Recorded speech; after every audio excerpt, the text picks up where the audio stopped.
Hello friends, MSc 108 का एक और इम्पॉर्टेंट टॉपिक है जिसका नाम है डेमोग्राफिक डिविडेंड। जनसांख्यिकी लाभांश आयात जनकांकीय, जिसे जनकांकीय लाभ कहते हैं। ये भी अगस्त 8 तारीख को जो एग्ज़ाम होने वाला है उसके लिए बहुत ही इंपॉर्टेंट टॉपिक है, इसलिए इसे भी पढ़ लीजिएगा। इससे अगर थोड़ी भी मदद मिले आपको तो please like and subscribe my channel and bell icon को ज़रूर प्रेस कर दीजिएगा ताकि जो भी इंपॉर्टेंट टॉपिक हम अपलोड करें वो आप तक पहले पहुँचे और एग्ज़ाम से पहले आपको थोड़ी मदद मेरी वीडियो से मिल जाए। जनसांख्यिकीय लाभांश अथवा जनाकांकीय लाभ, इसका डेफिनेशन हम लोग पढ़ेंगे। जनसांख्यिकीय लाभांश तथा जनाकांकीय लाभ से आशय उस संभावित प्रबल आर्थिक विकास से है जो किसी जनसंख्या में काम करने वालों की संख्या तथा उनके ऊपर आश्रित लोगों की संख्या का अनुपात अधिक होने पर मिल सकता है। अर्थात यह अर्थव्यवस्था में मानव संसाधन के सकारात्मक और सतत विकास को दर्शाता है। यह जनसंख्या ढांचे में बढ़ती युवा एवं कार्यशील जनसंख्या तथा घटते अधिकता के परिणाम स्वरूप उत्पादन में बड़ी मात्रा के सृजन को प्रदर्शित करता है। संयुक्त राष्ट्र जनसंख्या निधि UNFPA ने जनसंख्या लाभांश की निम्नलिखित परिभाषा दी है। किसी जनसंख्या के आयुगत संरचना में परिवर्तन के परिणाम स्वरूप उसमें मिलने वाला संभावित आर्थिक विकास, विशेषतः यदि काम करने वाले लोगों की संख्या से अधिक हो। दूसरे शब्दों में, काम करने वाले लोगों की संख्या उन पर आश्रित लोगों की संख्या का अनुपात जितनी अधिक हो,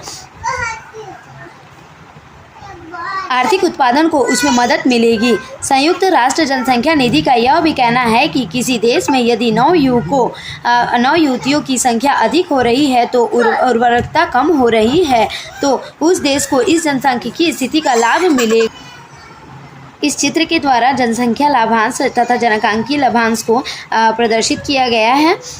थोड़ा टफ है डायग्राम, अगर आपको नहीं समझ में आए तो इसे आप बुक्स में भी देख सकते हैं।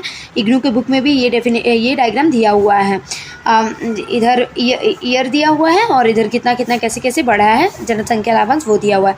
तो काल अवधि तथा विभिन्न क्षेत्रों में कार्यशील जनसंख्या तथा आश्रित जनसंख्या का अनुपात दिया हुआ है।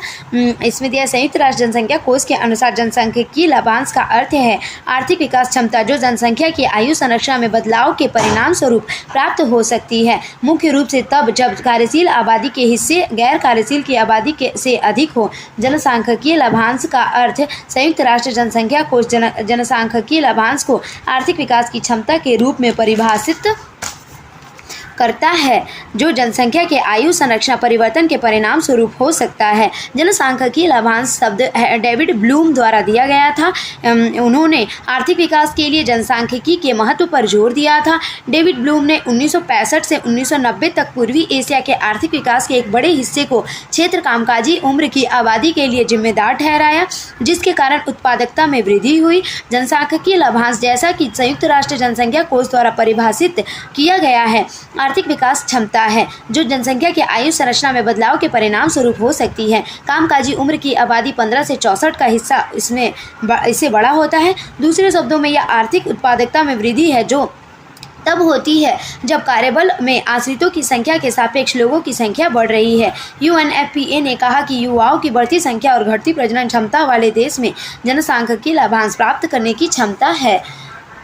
अतः उदाहरण है पूर्वी एशिया जनसांख्यिकीय लाभांश के लिए कुछ सबसे सम्मोहक प्रदान करते हैं। पूर्वी एशिया जनसांख्यिकीय के लिए एक उदाहरण के रूप में सामने आया है। तो अगर वीडियो अच्छी लगी हो तो please like and subscribe my channel and please comment कि आपको और कैसी इंपॉर्टेंट टॉपिक चाहिए। Thank you.